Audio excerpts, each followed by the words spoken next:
because people felt say I mean, because of him, I said, my boy, and I said, they had that perception. Okay. So maybe that could be the reason why. Because in India, I said, I'm boy in a buy, but then said, oh, yeah.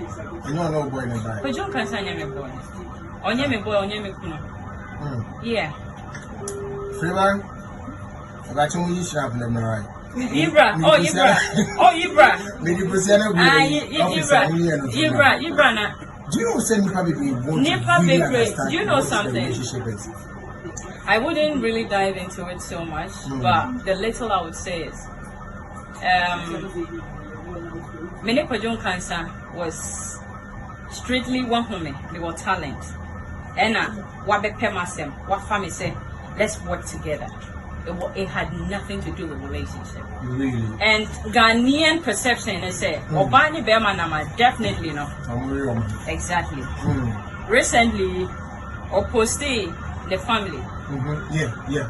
I was nowhere near to the family. I wasn't in the picture in any way.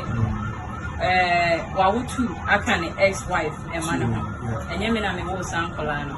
Me, I help my family. I help my family. I'm living my life. And see, that's about it though.